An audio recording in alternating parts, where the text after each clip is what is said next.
Bonjour à tous et bienvenue dans cette première session d'information dont voici le sommaire.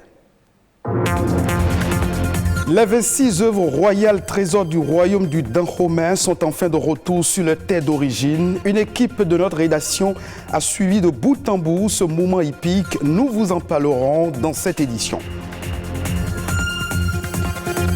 Les trésors royaux sont de retour au Bécaye. Dans ce journal, nous vous emmenons à la découverte de la calebasse à couvercle, l'un des 26 trésors royaux restitués au Bénin.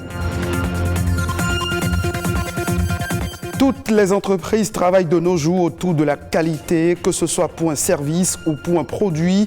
La qualité est un élément incontournable. Les détails à suivre.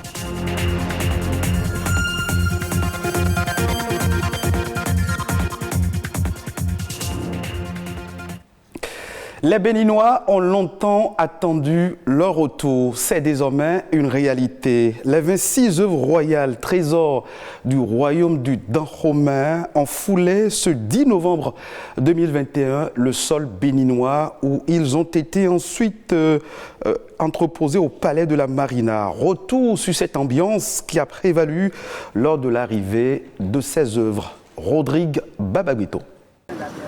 Parti du Dahomey en 1892 par la mer, c'est par les airs que le butin pris par le colonel Dodds revient sur sa terre d'origine 129 ans après. Un retour dans un avion cargo pouvant prendre jusqu'à 139 passagers, mais qui a l'honneur de porter ce jour 26 œuvres, des trésors royaux, symboles de tout un peuple. Il est 15h15 lorsque le Boeing 737-300 de Tunis Air foule le tarmac de l'aéroport Cardinal Bernardin Ganti. Tout de suite, la soute est ouverte pour la descente des œuvres. 12 caisses au total et priorité est donnée à la plus importante et la plus lourde d'entre toutes, celle du trône du roi Guézo. Les autres œuvres descendent ensuite sous la surveillance des conservateurs devant qui les trésors ont été empaquetés depuis le musée du Quai Branly. Alexandre a en charge la structure de déménagement qui doit transporter les trésors royaux. Pour un travail d'une telle ampleur, minutie et professionnalisme sont pour lui les maîtres mots. Nous, on était en contact avec la société qui fait ça, c'est eux qui ont fait les caisses. On était en contact avec eux afin d'avoir les informations pour savoir les longueurs, largeur, hauteur, le poids, pour pouvoir gérer, savoir comment est-ce qu'on va les réceptionner ici. On a l'impression là que les œuvres ont simplement été mises dans une caisse, mais les caisses sont très travaillées si vous voulez. La plupart des œuvres sont dans un caisson de protection avant d'être mis dans la caisse qu'on voit extérieure. Et cette caisse-là extérieure, en plus là, elle est isotherme. Elle est là pour protéger de la chaleur et des différentes couches d'humidité, de soleil, de froid qui pourraient intervenir pendant le transport. Ensuite, les chariots qui sont toute la manutention qui est utilisée, c'est des personnes qui sont professionnelles et qui savent ce qu'ils font. Les 12 caisses sont donc embarquées dans 3 camions. Le trône de Guézo à lui seul a un véhicule et le convoi se met en branle pour le palais présidentiel. À la sortie de l'aéroport, il est 16h40.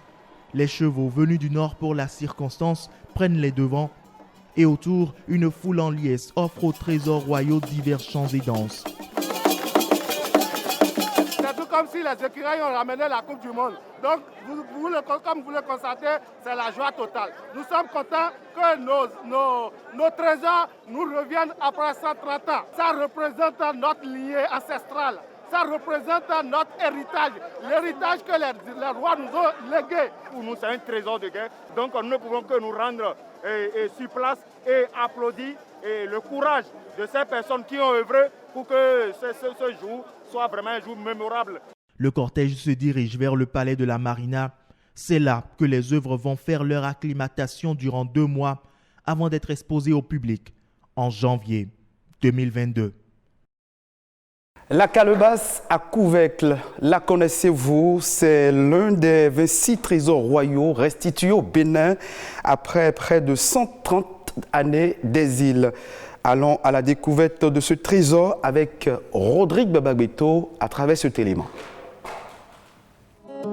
La forme de la calebasse, les dessins gravés tout autour, la finesse des lignes tracées sur le couvercle, une preuve de plus de l'ingéniosité et du savoir-faire des artisans de la cour royale d'Abomey. L'œuvre est sculptée sur toute sa surface et issue de l'arbre à calebasse ou de la plante de sésame. On doit la sculpture et la décoration aux familles Agbosaga, Agbozo, Atinkuku, Agbida et Kpatra. Des familles qui étaient au service du royaume de Dahomey au XIXe siècle. Pour les héritiers de l'histoire du Dahomey, la calebasse revêt un sens culturel et cultuel. Elle paraît simple objet d'art, mais revêtait un caractère sacré. Elle ne faisait son apparition que pour des rituels à l'endroit des aïeux et n'était manipulée que par des femmes appelées les tassinants. C'est elles qui ont la charge de prendre la calebasse avec les bénédictions du roi pour implorer les ancêtres lors des cérémonies telles que Arambiba ou Djahoho. La calebasse faisait donc office de récipient et pouvait contenir le liquide à servir aux ancêtres pour avoir des faveurs. Seulement, l'état encore neuf de cette calebasse-ci donne à certains de penser qu'elle n'a jamais fait l'objet de cérémonies avant le sac du palais royal par le colonel Dodds. La calebasse à couvercle aurait également servi à transmettre des messages amoureux. Certains écrits lui prêtent le rôle de facteur.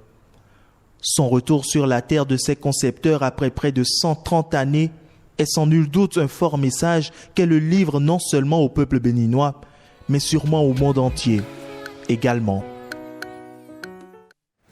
11 novembre, journée dédiée à la qualité. En entreprise, la notion de qualité prône la meilleure façon de produire des biens et services afin de répondre à la demande et aux besoins des consommateurs. Elle n'est pas seulement une affaire de bon sens, d'outils et de techniques pour satisfaire le consommateur final, mais surtout un état d'esprit, une démarche de changement et une méthode qui implique tous les acteurs de l'entreprise. Les détails dans cet élément.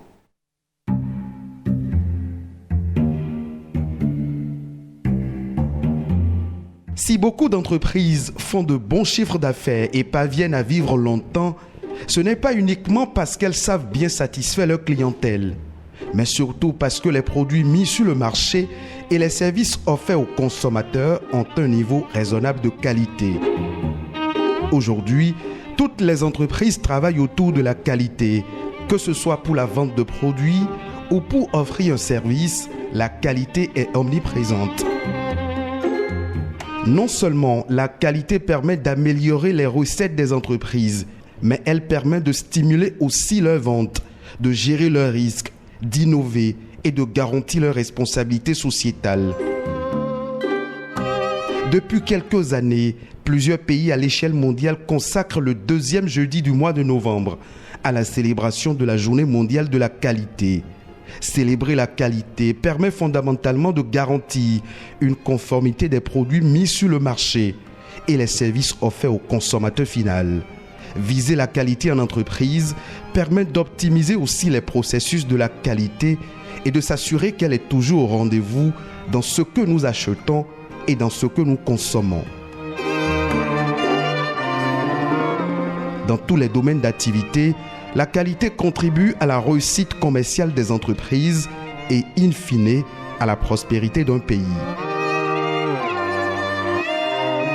Aujourd'hui, pour notre bien-être, il est nécessaire de travailler à améliorer, par exemple, la qualité de notre cadre de vie, l'air que nous respirons, les mets que nous consommons, et la liste n'est pas exhaustive.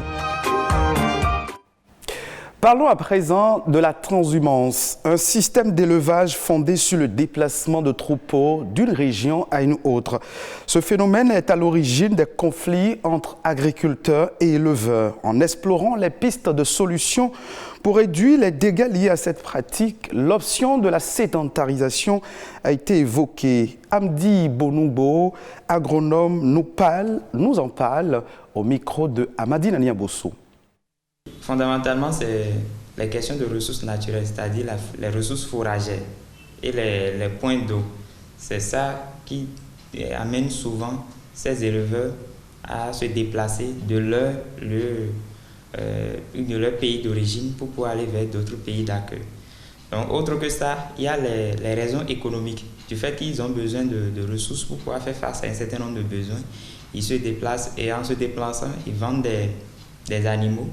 Ils produisent également du lait pour pouvoir satisfaire un certain nombre de personnes. Dans ces déplacements, ils cherchent là où ils peuvent avoir des résidus de récolte ou bien là on peut avoir un peu de verdure ou bien de ressources fourragères. Et dans ça, c'est souvent les espaces utilisés par les agriculteurs.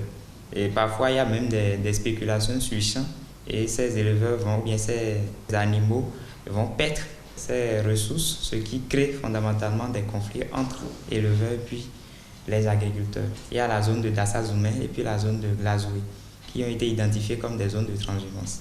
Et c'est déjà ça une approche de solution par rapport à la transhumance. Parce que même si on va vers une sédentarisation, c'est-à-dire on identifie un lieu où ces éleveurs peuvent se regrouper, se réunir, faire leurs besoins, il y a toujours un moment où ils vont faire la transhumance pour pouvoir mieux maîtriser la conduite pour un jeune éleveur, pour pouvoir comprendre d'autres réalités culturelles, socio-culturelles. Pour faire la sédentarisation, il faut également disposer d'une quantité de ressources naturelles suffisantes pour pouvoir satisfaire le besoin en troupeau donc des éleveurs.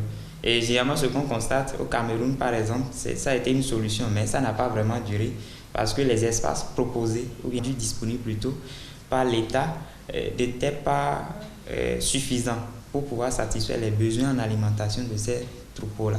Donc, sédentarisation, oui, mais il faut également former ces éleveurs ou bien les informer sur des zones qui peuvent exister à un moment donné pour pouvoir faire de la transhumance. On reste au plan national pour suivre à présent quelques sujets ayant marqué l'actualité du Bénin ces dernières 48 heures. Nadège Omoladesani a signé La Nation en bref de ce jeudi.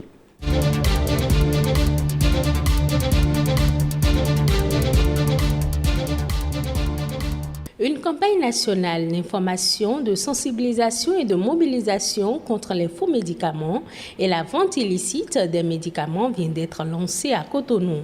C'est une initiative du ministère de la Santé en collaboration avec plusieurs structures intervenant dans le secteur et l'Organisation mondiale de la santé.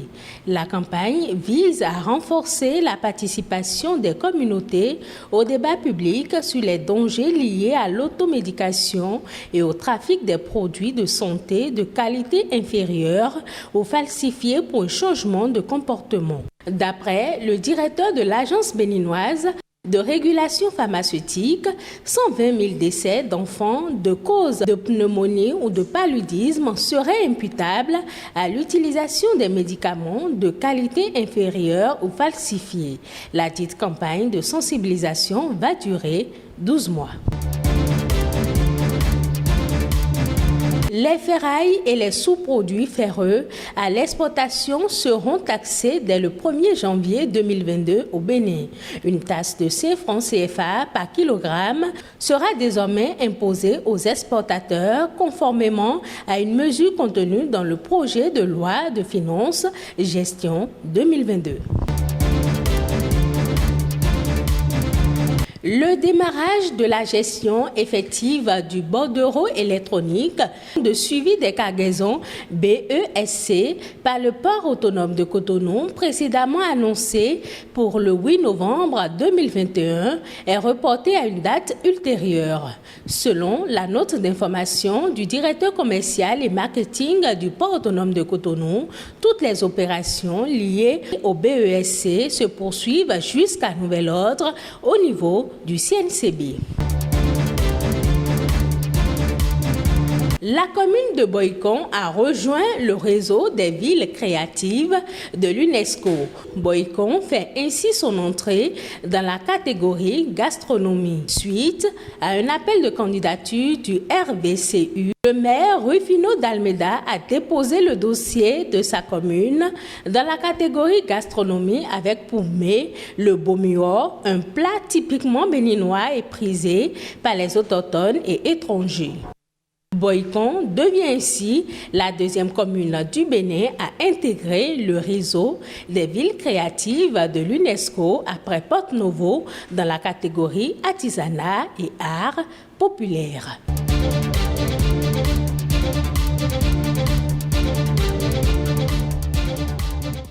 En raison du championnat d'Afrique du football féminin Égypte 2021, la grande édition du journal vous parviendra aujourd'hui à 20h15 au lieu de 19h45. Et ce sera tout pour le 12h45 de ce jeudi que vous pouvez revoir en replay sur le www.ortb.bj.